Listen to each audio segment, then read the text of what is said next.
नमस्कार दोस्तों कैसे हैं आप सब। आई होप कि आप लोग अच्छे होंगे। दोस्तों आपको पता है कि दिल्ली विधानसभा का चुनाव काफी नजदीक आ गया है और ये अगले महीने यानी कि फरवरी 2025 में होने वाला है। आपको ये भी पता है कि पिछले 11-12 सालों से दिल्ली के सिंहासन पे आम आदमी पार्टी की सरकार है। आम आदमी पार्टी के कर्ता धर्ता अरविंद केजरीवाल जी दिल्ली के मुख्यमंत्री हुआ करते थे। वो तो अलग बात है कि जब वो जेल गए उसके बाद वापस आने के बाद उन्होंने इस्तीफा दे दिया, अपनी ही पार्टी के आतिशी मार्लेना जी को मुख्यमंत्री बनाया। एक बार फिर से अरविंद केजरीवाल जी के मुख्यमंत्री के तौर पे ही आम आदमी पार्टी दिल्ली के विधानसभा चुनाव को लड़ने की तैयारी में है। इस बार का जो दिल्ली का विधानसभा होगा वो काफी रोचक होगा और मैं ये क्यों कह रहा हूं, ये सारी बातें आपको बताऊंगा। दरअसल पिछले एक हफ्ते में जिस तरीके से बीजेपी ने मुद्दों को लेकर पलटवार किया है उससे यही प्रतीत हो रहा है कि आम आदमी पार्टी के लिए इस बार सत्ता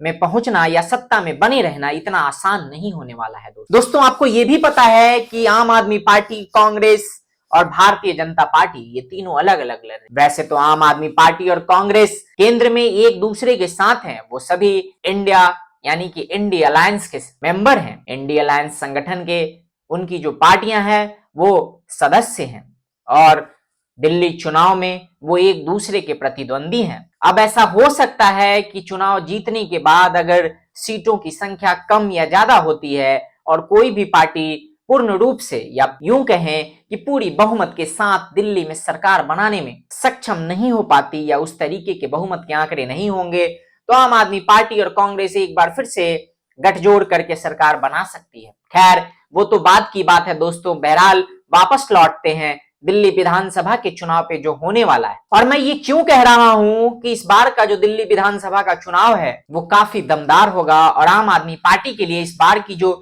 जीत है वो इतनी आसान नहीं होने वाली है। उसके पीछे के कारण है कि ये कयास लगाए जा रहे हैं कि शायद भारतीय जनता पार्टी नुपुर शर्मा को दिल्ली चुनाव में उतारने की तैयारी में है। इस जानकारी की अभी कंफर्मेशन नहीं है लेकिन ऐसी खबरें निकल के आ रही हैं कि नुपुर शर्मा जी को एक बार भारतीय जनता पार्टी वापस से दिल्ली चुनाव में उतारने और उनको चेहरा बनाने के फिराक में। जनता के बीच में भी इसी तरीके की मांग है दोस्तों और ये सारी बातें मैं आपको डिटेल में बताऊंगा। मैं ऐसा क्यों कह रहा हूं कि नुपुर शर्मा जी या नुपुर शर्मा को अगर भारतीय जनता पार्टी दिल्ली विधानसभा चुनाव में चेहरा बनाती है, जिस तरीके के कयास लगाए जा रहे हैं, जिस तरीके की अफवाहें फैलाई जा रही हैं, चाहे वो सोशल मीडिया के माध्यम से हो या फिर ऐसे पार्टी के कोर वोटरों के द्वारा हो, अगर वाकई में पार्टी का शीर्ष नेतृत्व उन अफवाहों को सच कर देता है तो ऐसा हो सकता है कि भारतीय जनता पार्टी इस बार दिल्ली में पूर्ण बहुमत की सरकार बना पाए। दोस्तों इसके बारे में मैं डिटेल में आपको बताऊं,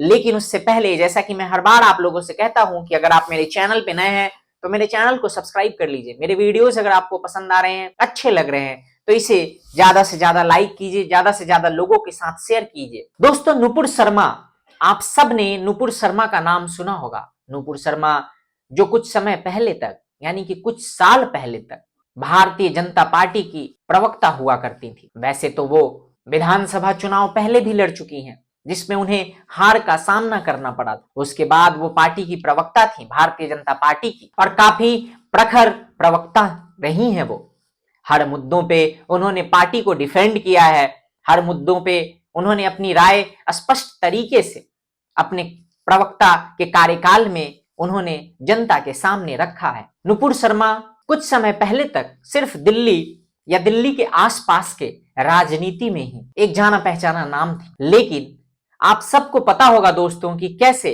वो दिल्ली और दिल्ली के आसपास के राजनीतिक गलियारों से निकल के पूरी दुनिया में फेमस हो गई। उसके पीछे की जो कहानी है वो काफी उतार चढ़ाव से भरी हुई है, काफी विवादों से भरी हुई है। नुपुर शर्मा ने जो बातें कही थी उसके बाद से जिस तरीके से पूरी दुनिया में उसकी आउटरीच आई थी, खासकर मुस्लिम वर्ल्ड से, नुपुर शर्मा का एक बयान जिसने उन्हें दिल्ली एनसीआर के राजनीतिक गलियारों से निकाल के पूरी दुनिया में लोकप्रिय कर दिया। हालांकि उस बयान के वजह से उनको जितनी लोकप्रियता मिली उससे कम उन्हें कष्ट भी नहीं झेलने पड़े। उन्हें पार्टी के सदस्यता से मुक्त कर दिया गया, उन्हें सस्पेंड किया गया। उनको जब से उन्होंने वो बयान दिया है तब से उन्हें डर के साए में जीना पड़ता है।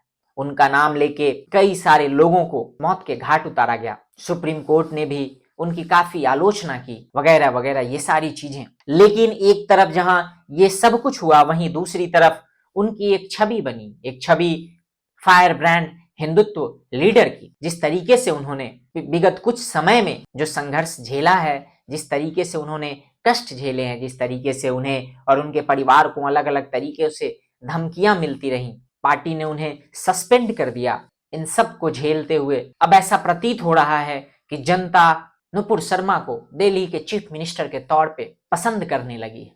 दिल्ली की जनता और बाकी देश की जनता भी चाहती है कि नुपुर शर्मा को दिल्ली की बागडोर भारतीय जनता पार्टी सौंपे और भारतीय जनता पार्टी नुपुर शर्मा के नेतृत्व में चुनाव लड़े दिल्ली विधानसभा का। और अगर ऐसा होता है तो जिस तरीके से लोगों का रिस्पांस है नुपुर शर्मा को लेके, जिस तरीके से लोग नुपुर शर्मा को लेके दिल्ली विधानसभा चुनाव में बीजेपी के पक्ष में दिख रहे हैं, बीजेपी के फेवर में ये एक चाल जा सकती है। लोगों का जो रिस्पांस है उन सब को देखते हुए ये कहना बिल्कुल गलत नहीं होगा कि अगर भारतीय जनता पार्टी नुपुर शर्मा को टिकट देती है और साथ ही साथ मुख्यमंत्री चेहरे का दावेदार बनाती है, मुख्यमंत्री का चेहरा बनाती है, तो भारतीय जनता पार्टी आम आदमी पार्टी और बाकी अन्य पार्टियों से लीड ले सकती है दिल्ली विधानसभा चुनाव में। और भारतीय जनता पार्टी का जो सपना है कि कई सालों से भारतीय जनता पार्टी दिल्ली के सत्ता पे काबिज नहीं हो पाई है, या यूं कहें कि दिल्ली में भारतीय जनता पार्टी सरकार नहीं बना पाई है, शायद उस सपने को भी भारतीय जनता पार्टी पूरा करने में सक्षम हो पाए। क्योंकि कुछ लोग इसे एक विडंबना की तौर पे देखते हैं, जहां एक तरफ केंद्र में भारतीय जनता पार्टी की बीजेपी की सरकार है, वहीं दूसरी तरफ 2011 से यानी कि केंद्र में बीजेपी की सरकार बनने से 3 साल पहले से ही आम आदमी पार्टी की सरकार रही है। और तब से बीजेपी ने काफी कोशिशें की, कई जो विधानसभा चुनाव हुए हैं उन सब में भारतीय जनता पार्टी ने यह कोशिश की कि दिल्ली में भी भारतीय जनता पार्टी की सरकार बने, दिल्ली विधानसभा में भारतीय जनता पार्टी और बीजेपी के जो कैंडिडेट हैं वो जीत के आए और उनकी सरकार बने, लेकिन ऐसा संभव नहीं हो पाया।